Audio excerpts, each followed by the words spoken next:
கர்த்தருடைய பரிசுத்த ஸ்தோத்திரம் உண்டாவதாக. கர்த்தர் நல்லவர், கிருபை என்றும் உள்ளது. சங்கீதம் 23:1-2 பார்த்தோம்னா, கர்த்தர் என் மேய்ப்பராக இருக்கிறார், நான் தாழ்ச்சியடையேன். அவர் என்னை புல்லுள்ளடங்களில் மேய்த்து அமர்ந்து தண்ணீர் கலண்டையில் என்னை கொண்டு போய் விடுகிறார் அப்படின்னு சொல்லப்பட்டிருக்குது.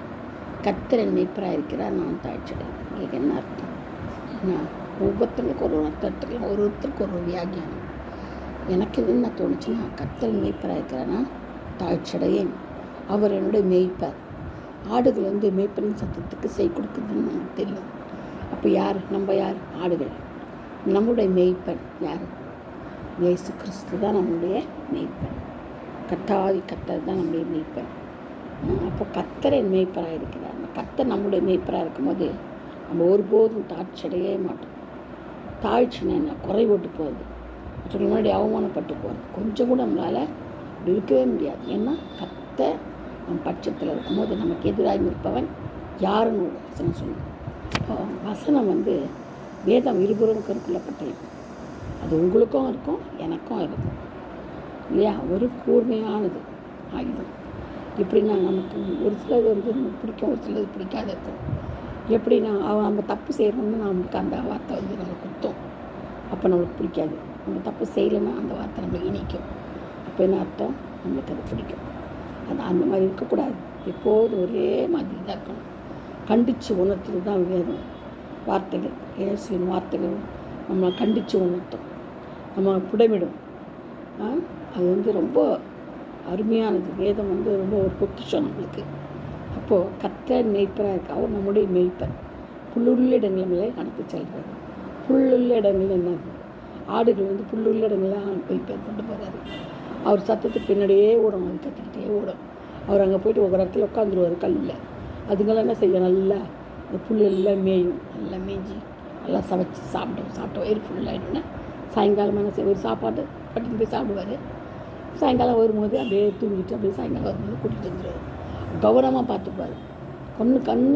கண்ணாச்சாரமாக டயர்டாக இருந்தால் டக்குன்னு முடிச்சு பார்ப்பார். இருக்குதான் எண்ணி பார்ப்பார். ஏன்னா தொழுவத்தின் மேலே அவ்வளோ கண் இருக்குது. அது தன்னுடைய ஆடுகள் மேலே அவரும் கண்.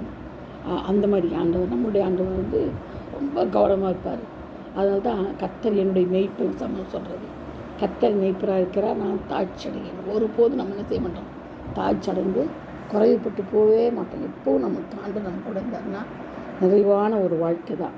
ஏன்னா புல்லுள்ளடங்கள் நம்மளை வைத்து, புல்லுடன்னா செழிப்பான பிரதேசம். நம்ம வாழ்க்கையில் நம்மளை எப்போவுமே செழிப்பான இடத்துல தான் நடத்துவார்.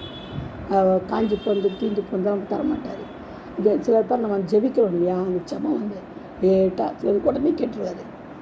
சிலது ரட்சிக்கப்பட்ட புதுசில் இது வேணும் அது வேணும்னு கேட்டோம், டக்குன்னு கொடுப்பாரு. ஏன்னா ஆண்டவர் ஒரு பொசசிவ் தான்கிட்டே தான் இருக்கணும் இப்படின்னு சொல்லிட்டு, அந்த மாதிரி பொசசிவ்னஸ் அவருக்கு ரொம்ப அதிகம். தன்னை விட்டு எப்போ விட மாட்டார். அதனால் கொடுத்துருவார். ஃபஸ்ட்டு ரட்சிக்கப்பட்ட புதுசில் நானாக்காக கொடுத்துருவார். அப்புறம் கொஞ்சம் கொஞ்சமாக என்ன செய்வார்? அவர் பட்சத்தில் நம்மளை இழுத்துக்குவார். இழுத்து நம்மளுடைய தேவைகள் வாஞ்சிகள்லாம் கொஞ்சம் கொஞ்சமாக லேட்டாகும். அப்போ நம்ம நினைப்போம், சோர்ந்து போகும் சில சமயம். ஆனால் நம்ம கேட்டு தரவே மாட்டேங்கிறாரு. கொடுத்தாரு, இப்போ லேட்டாக தர்றாரு. ஏன்னா நல்லதுக்கு தான். ஏன் அவர் அப்படி செய்கிறாருன்னா நம்முடைய நன்மைக்கு தான். நம்ம கண்டதெல்லாம் கேட்போம், கண்டதெல்லாம் கொடுத்துட்டா செரிக்குமா?